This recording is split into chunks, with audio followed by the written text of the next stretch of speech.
Ah, nothing like a delicious hot meal to make you forget about your troubles. Nothing could bring me down today. No. It's back. I'm sick of it. Why do they keep doing this to me?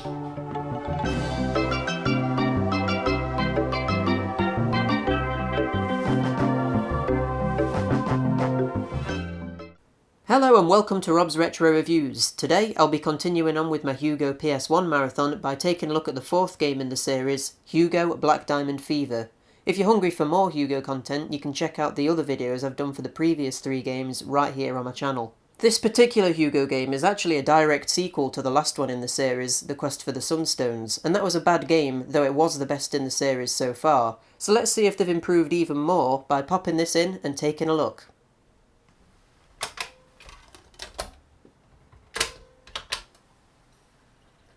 Hugo Black Diamond Fever was developed and published by ITE Media, the same company responsible for all three of the previous games in the series, and as such, it follows a very similar plot to those games. After rescuing a tribe of creatures known as the Kikorians in the previous game, Hugo is relaxing at his house feeling content with life. However, the evil witch Scylla and her sidekick Don Croco decide to storm into the tribe's village and enslave them all, forcing them to mine for black diamonds which have the power to make Scylla even more evil?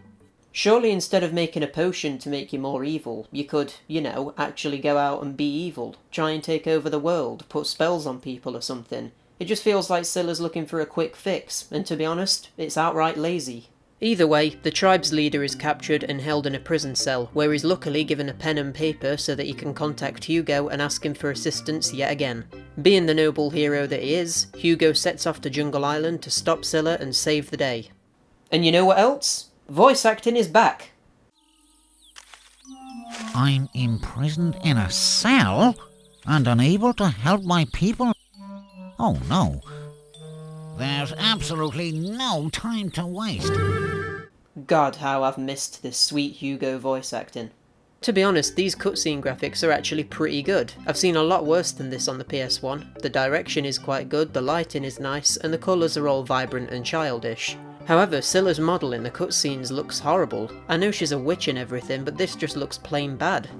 Something that really bothers me about this game is how the cover art doesn't say anywhere on it Black Diamond Fever. If it wasn't for the spine, I would just assume that it was called Hugo, like the first game was.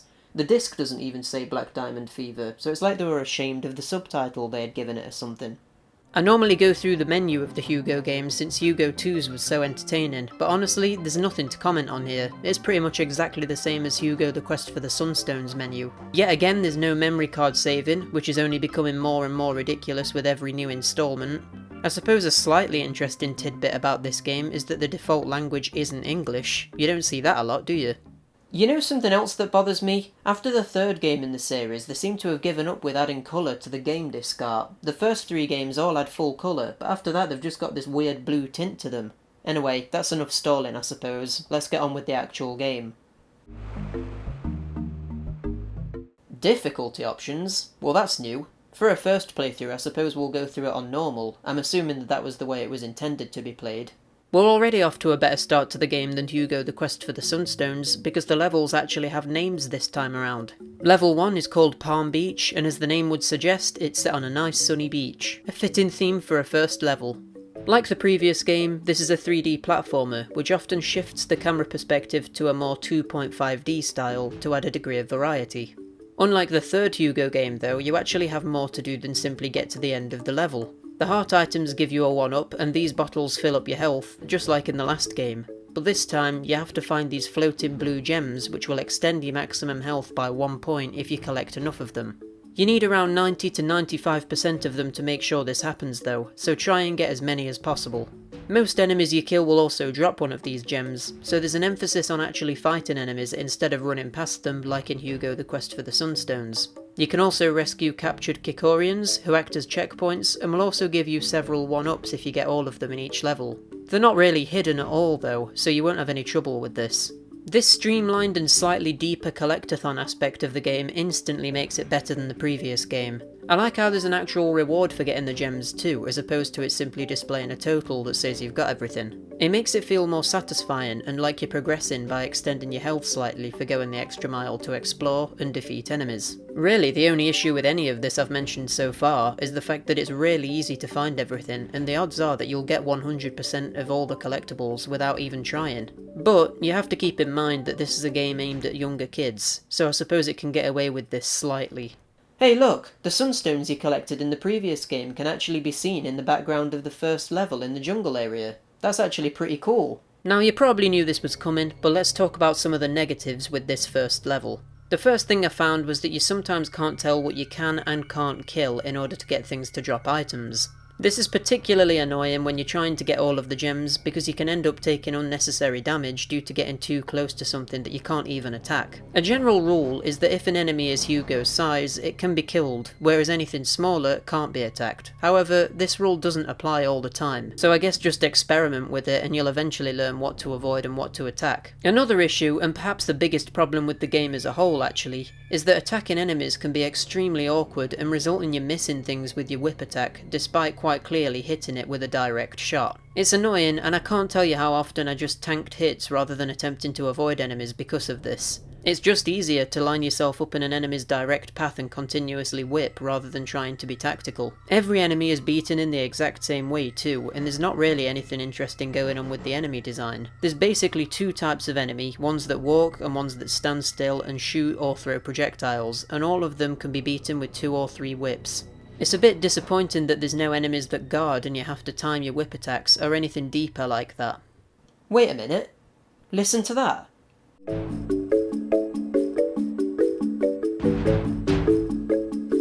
Music! I know it's a stupid thing to comment on, but the last game in the series didn't have any music at all, so it's a breath of fresh air to know that they included it this time around. It's a pretty good song too, nice and bouncy and jolly, perfect for a first level really. It fades out rather than looping, which is a bit annoying, but I can't complain too much given we're dealing with a Hugo game here. The actual design of the level is fairly interesting, going from a jungle 3D section where you're moving forward, to the beach area which is mostly 2D. The level structure and graphics here are actually pretty good. These clam enemies are a bit annoying though because of how slowly they move. I don't know what's going on here, but so far Hugo Black Diamond Fever is actually a half decent game. Sure, it's a bit simple and basic, but it's got enough going on that I want to keep playing to see what happens. Have we finally found a half decent Hugo game?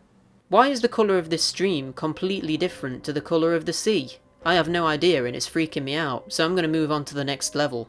The second level is called Old Kiku Trail, and it's quite a similar theme to the last level. It does have a few temple sections, but it just feels like most of the time you're walking through yet another jungle. The difficulty here is definitely higher than the first level. You'll encounter rolling boulders, plant enemies that make a return from the quest for the Sunstones, and slightly more difficult platforming sections too.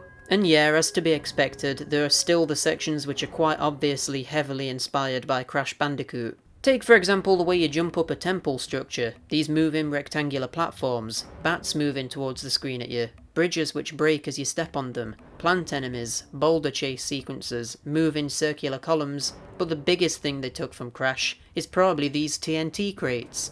They didn't even change the name of them, they're literally just TNT crates. The camera is sometimes a little bit annoying and doesn't position itself so that you can see obstacles and projectiles coming up to you, which resulted in me taking hits that felt unfair a lot of the time. However, because of the amount of health you're given, this didn't annoy me too much. It's not obvious enough when Hugo is getting hurt in water either. He just sort of does a little hop, but there's no feedback to give the impression that he's taking damage. This isn't quite as bad of a problem as it was in the quest for the Sunstones, because this game doesn't have full-on water levels, but it's still a returning issue that would have been fairly easy to fix. The second level will be the first time you're given the freedom to explore slightly too. Rather than going along one set path, the game does sometimes split off into 2 paths, which makes it feel like you're actually exploring. However, one path always leads to a dead end, and the splits don't last for very long, so you're still really just following one set path either way. There's not a ton more to say about level 2, so let's move on to the next level, but first, a cutscene.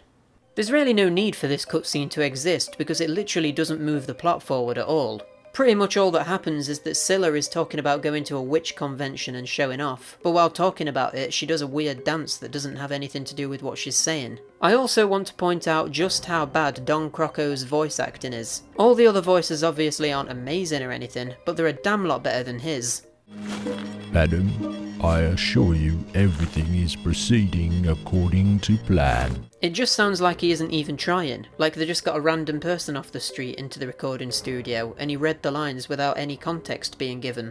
The third level is the first true change of level theme, and this time it takes place in a mine. And hold on, I know that sound effect from somewhere.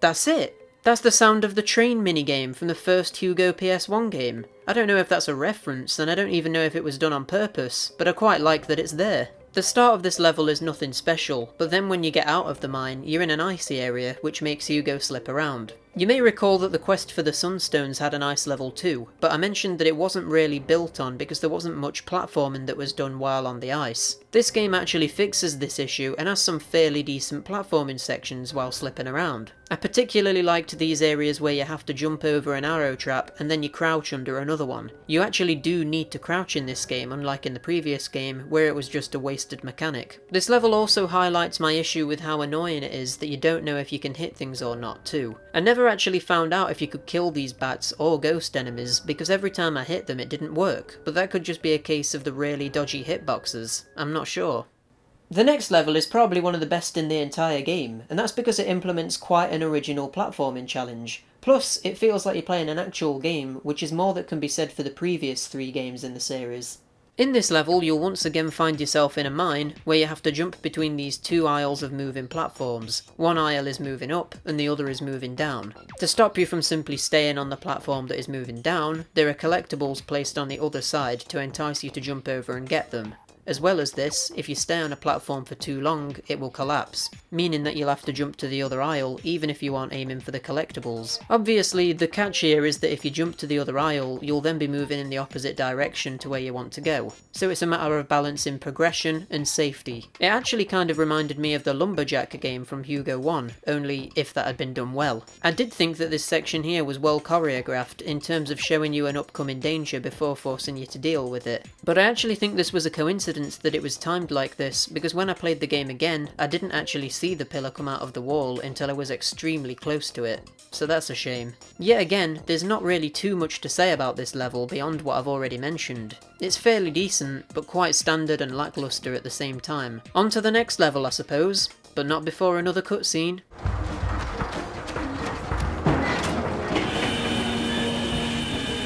Maybe this will stop her.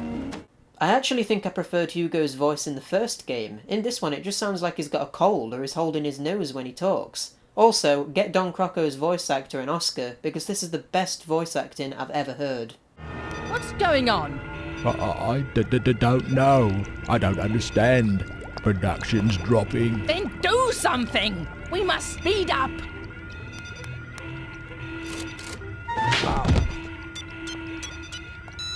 Madam, no. No, you must. No, don't touch. You can really hear the sheer panic in his voice. The next level is set on a beach. Yep, another beach. But this time it's covered in oil spillages and bombs. Later on in the level you'll begin climbing up an oil rig too, which is cool because it makes it feel like you're actually progressing through the game's world in the gameplay, rather than just in cutscenes or on a world map. The first thing I noticed about this level wasn't the visuals though, but the music. Why has the music in this game been so dark and eerie recently?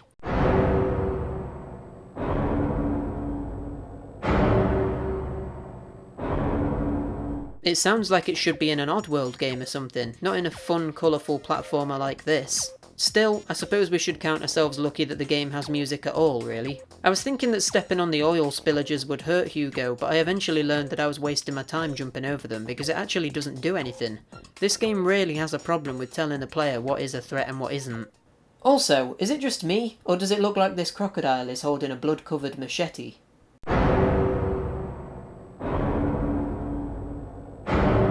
Later on in this level, the difficulty of the platforming is ramped up and you have to make much more precise jumps on smaller platforms. It's great that there's an actual difficulty curve here, but when you start having to make these tighter jumps, it begins to highlight the fact that the platforming controls aren't that great. They feel fine for the normal jumps, but when you need to move more accurately in the air, it begins to feel a bit unresponsive and slightly too floaty. Also, this game doesn't really have any sort of function where you hold the jump button for a high jump and tap it for a short jump, which doesn't help during these precise jumping areas. Now we have yet another cutscene, which features more of that marvellous voice acting. So far, so good. Now the oil's being turned off. Why when we hear Hugo talk do we also hear him breathing? I know he's a troll, but he's supposed to be a hero that we look up to. I don't want to hear his disgusting breath, like he's struggling to get air or something. I don't know. I really don't know what's happening. You reptile! Let me do it! Please, no, madam. I beg you. You'll overload the entire system. Oh no, not the system. The next level is a bit of an odd one because it's really short, and like every other level, there's not much going on. The main issue here is that for this beginning section, it's really difficult to judge depth and jump onto these slides to collect the gems. Luckily, because it's at the start of the level, you don't have to go back very far if you die. Later on, there's also quite an annoying section where the floor breaks and you can fall to your death. I didn't really understand what was going on at first though, and I died a couple of times here because this obstacle hadn't been introduced. And because the level is quite short, there's no checkpoints, meaning that if you die here, you've got to do the whole level again. Another annoying aspect of this level is the horrible sound that the hammers make. It's really sharp and loud, and along with the music and the noise coming from the other machinery, it begins to grate your ears after a while. I get that we're in a factory, but it's a bit too much. The next level takes place in a sort of laboratory, where Don Crocco's army is working to make the potion for Scylla. The music here is pretty good, and suits the area we're in too. Plus, it's quite funky.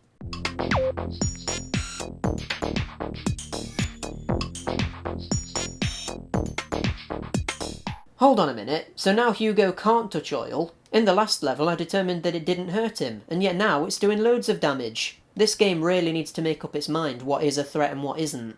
There's this one bit of the level which started to annoy me because I don't feel like it's at all obvious where you're supposed to go. You come up to this broken pipe with a pool of oil underneath it, and my assumption was that you needed to jump onto the pipe and then jump to the other side. Unfortunately, there's an invisible wall that stops you from doing this. But by the time you've figured that out, you've already committed to the jump and died. What you're supposed to do is jump into the background and crouch under the pipe. But the reason I didn't think of doing this is because in every other section of the game where there's been a ledge in the background, you haven't been able to stand on it. So I assumed I would slip off of this one too. There's also not a checkpoint before this bit, so if you die here, you've got to go through the whole level again. The rest of the level is just standard really. There's a few more difficult sections of platforming which involves moving platforms, but it's nothing to write home about. There's this one bit where the camera is positioned terribly and you can only just see the platform you're supposed to jump to right on the edge of the screen. But other than that, the rest of the level is okay, and a reasonable challenge for this point of the game.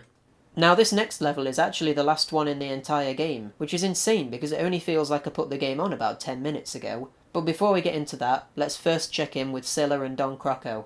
Hugo manages to sneak past Scylla and Don Crocco and rescues the Tribe Elder. Meanwhile, Scylla loses the last drop of potion needed to make her more evil, and the laboratory begins to explode due to her overloading the system. The final level is a race to escape Scylla's facility before you're consumed by an explosion. This is basically one of the boulder chase sequences that were featured in the quest for the Sunstones, and obviously ripped straight from Crash Bandicoot. So it's good that the last level plays a little bit differently to the others, but it's disappointing that there's no last boss battle. This level introduces a new mechanic where you have to grab keys to open doors, which is a bit odd. You shouldn't really be introducing new mechanics in the final level of a game, you should be testing everything you've already learned. Oddly, this boulder chase level shares a problem that I have with the Crash boulder chase levels, and that is that the camera isn't positioned far back enough to give you a good enough glance at what obstacles are coming up. It results in you dying through no fault of your own and becomes a game of trial and error rather than reactions and skill. There's not a lot more to say really, you just run towards the camera and jump over some stuff, then get outside the laboratory and thus complete the game. There's really nothing more to it. It doesn't seem like there's any point in getting any gems in this level either, because upon completing it you aren't given the option to replay any levels, and it doesn't tally up your total at the end either. So that's a little bit odd. But I know what you want to see. You want to see the last cutscene, don't you? Well, here it is.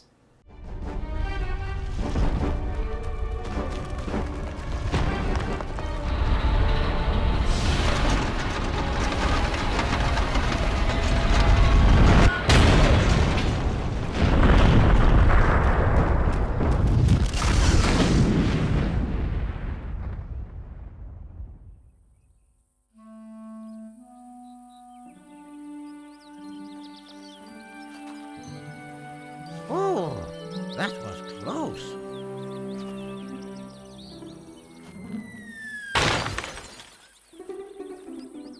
I thank you from the bottom of my heart. Useless, prehistoric Ow! reptiles! Ow! Stupid, Sorry, ugly! madam. You Yes. could never do anything Sorry, madam. right! Oh, madam, this is terrible. Ow. You haven't seen the last of me yet! Oh, To madam, the troll forest! don't leave me.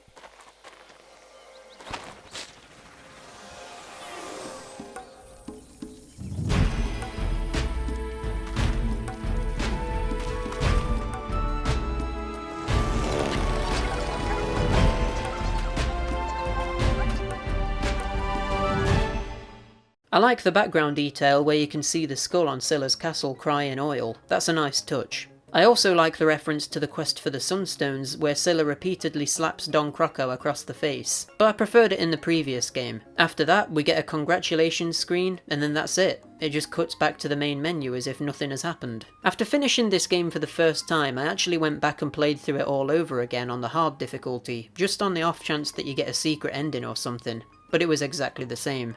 The higher difficulty simply gives enemies more health, gives you less health, and makes enemies do more damage too.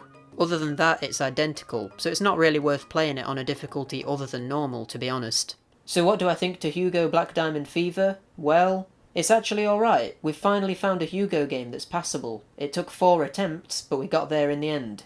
Now, that isn't to say that I would recommend it, but it's also not bad enough that it makes me sick to play it either. The main things it's got going for it is that it's fine-tuned some of the aspects of the quest for the Sunstones that made that game quite terrible, and it's introduced some new collectathon elements to make it seem like you're actually progressing, rather than just rushing to the end of every level. Some of the more subtle level theme changes are actually quite cool, like how in the first level you go from a jungle to a beach, and how in the oil rig level you go from a beach to climbing up the oil rig itself. The game doesn't look all that bad visually, and the cutscenes are half decent too. The controls are acceptable, though they do have flaws with the way that you attack and the way that the more precise jumping doesn't feel tight enough. The music is a little bit boring, but it does its job and gives the levels a bit of an identity, and the story is extremely basic and uninteresting, but the bad voice acting kind of actually makes it more watchable, just because it's ridiculous. The biggest problem with the game is that there's not really any level gimmicks, which makes it so that you feel like the levels never change, and despite being an extremely short game, taking me an hour and a half to finish, and that's while making tons of notes for this review, it gets a bit boring. It's a game that does literally nothing interesting from a gameplay point of view, and obviously the reason you play a game is for the gameplay. For that reason, I'm giving Hugo Black Diamond Fever a 4 out of 10. It's a situation where you have to consider, is it better to be a bad game or a mediocre game? I find myself thinking if I were to recommend someone play a Hugo game, I wouldn't suggest this one, despite it easily being the best of the bunch so far. The reason for that is simply that Hugo 1 is much worse, but also more entertaining because of how bad it is. Black Diamond Fever actually functions as a proper game and is almost to the point of being an okay game, but that's all it is.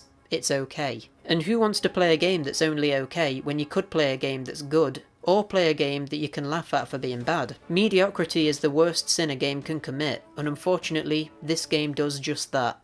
Next time in the Hugo PS1 Marathon, we'll be taking a look at Hugo Frog Fighter, which is a bit of a weird one in the series because it's a Frogger clone. So Hugo's gone from being a minigame compilation to a 3D platformer, and now Frogger. He's been on quite the journey, hasn't he? Thanks for watching my review. As I said earlier, you can check out my channel for videos I've done on the previous 3 Hugo games, as well as lots of other games too. If you enjoyed this review, give it a like, subscribe, and leave a comment below telling me what you thought to the review and to the game itself. Until next time, bye!